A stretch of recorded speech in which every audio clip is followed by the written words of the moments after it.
Freedom TV ಏನು ಆಯೋಜನೆ ಮಾಡಿದೆ ಈ ಒಂದು ಪ್ರಶಸ್ತಿ ಪ್ರದಾನ ಮಾಡುವಂತ ಕಾರ್ಯದಲ್ಲಿ ಎಲ್ಲರೂ ಕೂಡ ವೇದಿಕೆಗೆ ಬಂದು ಪ್ರಶಸ್ತಿಯನ್ನ ಪಡೆದುಕೊಂಡು ಹೋಗ್ತಾ ಇದ್ರು. ಇದೀಗ ವಿಶೇಷ ವ್ಯಕ್ತಿ ಹೋರ್ವರನ್ನ ಹುಡುಕಿಕೊಂಡು ಹೋಗಿ ಪ್ರಶಸ್ತಿಯನ್ನ ಕೊಡ್ತಾ ಇರೋದು. ಇದೆ ಮೊಟ್ಟ ಮೊದಲ ಬಾರಿಗೆ ಸವಿತಾ ಅಂತ ಹೇಳಿ ಇದೆ ಬೆಂಗಳೂರಿನವರು. 7 ವರ್ಷಗಳ ಹಿಂದೆ ಅವರಿಗೆ ಒಂದು ಅಪಘಾತದಲ್ಲಿ 2 ಕಾಲುಗಳು ಅಂಗವೈಫಲ್ಯಕ್ಕೆ ತುತ್ತಾಗುತ್ತೆ. ಅದಾದ ನಂತರ ಸಾಕಷ್ಟು ನೋವುಗಳನ್ನ ಅನುಭವಿಸ್ತಾ ಹೋಗ್ತಾರೆ.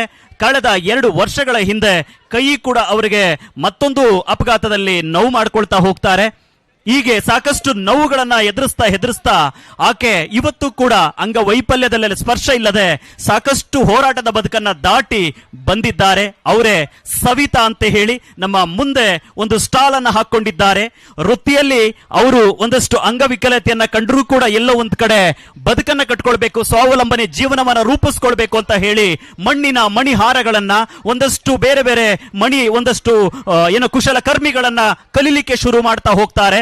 ಅಂತಹ ವಿಶೇಷ ವೀರ ಮಹಿಳೆ ಅಂದ್ರೆ ತಪ್ಪಾಗ್ಲಾರದು. ಇದು ಮೊಟ್ಟ ಮೊದಲ ಬಾರಿಗೆ ಫ್ರೀಡಂ ಟಿವಿ ಆಯ್ಕೆ ಮಾಡಿಕೊಂಡಿರುವಂತ ವಿಶೇಷವಾದಂತ ವಿಕಲಚೇತನ ಹೆಣ್ಣು ಮಗಳು, ಎಲ್ಲರಿಗೂ ಸ್ಫೂರ್ತಿ. ಆ ಹೆಣ್ಣು ಮಗಳು ಮಾತಾಡ್ತಾ ಹೇಳ್ತಿರ್ತಾಳೆ, ದಿಟ್ಟತನದ ಹೆಣ್ಣು ಮಗಳ ಬಗ್ಗೆ ಜೋರಾಗಿ ಚಪ್ಪಾಳೆ ಹೊಡೆದು ಗೌರವಿಸ್ತಾ ಹೋಗ್ಬೇಕಾಗಿದೆ. ಅಂತ ಹೆಣ್ಣು ಮಗಳು ಅವತ್ತೇ ಸೂಸೈಡ್ ಮಾಡ್ಕೊಂಡು ಸಾಯ್ಬೇಕಾಗಿತ್ತು, ಇಲ್ಲ ಬದುಕು ತೋರಿಸ್ಬೇಕಾಗಿದೆ ಅಂತ ಹೇಳಿ ಸ್ವಾವಲಂಬನೆಯಿಂದ ಇವತ್ತು ಕೂಡ ವೀಲ್ ಚೇರ್ ಅಲ್ಲಿ ಬಂದು ಸ್ಟಾಲ್ ಅನ್ನ ಹಾಕೊಂಡಿದ್ದಾರೆ. ನೀವು ಕೂಡ ಅಂತವರನ್ನ ನೋಡಿ ಗೌರವಿಸಬೇಕಾಗಿದೆ. ಫೇಸ್ಬುಕ್ ಅಲ್ಲಿ, ಯೂಟ್ಯೂಬ್ ಗಳಲ್ಲಿ ಸವಿತಾ ಅಂತಾನೆ ಸಿಗ್ತಾ ಹೋಗ್ತಾರೆ. ಅಂತಹ ಹೆಣ್ಮಗಳಿಗೆ ಇವತ್ತು ನಮ್ಮ ಫ್ರೀಡಂ ಟಿವಿಯಿಂದ ಗೌರವಿಸಿ ಪುರಸ್ಕರಿಸಲಾಗ್ತಾ ಇದೆ. ಮತ್ತೊಮ್ಮೆ ಜೋರಾಗಿ ಚಪ್ಪಾಳೆ ಹೊಡೆಯುವ ಮೂಲಕ ಸವಿತಾ ಅವರಿಗೆ ಇನ್ನಷ್ಟು ಶಕ್ತಿಯನ್ನ ಕೊಡಬೇಕಾಗಿದೆ ಅಂತ ಈ ಸಂದರ್ಭದಲ್ಲಿ ನಾನು ಕೇಳ್ಕೊಳ್ತಾ ಇದ್ದೇನೆ. ಕ್ಷಣ ಕ್ಷಣದ ಸುದ್ದಿಗಳಿಗಾಗಿ ಫ್ರೀಡಂ ಟಿವಿ ಸಬ್ಸ್ಕ್ರೈಬ್ ಮಾಡಿ, ಲೈಕ್ ಮಾಡಿ ಹಾಗೂ ಫಾಲೋ ಮಾಡಿ. ಹೊಸ ಸುದ್ದಿಗಳ ನೋಟಿಫಿಕೇಶನ್ಗಾಗಿ ಬೆಲ್ ಐಕಾನ್ ಮೇಲೆ ಕ್ಲಿಕ್ ಮಾಡಿ.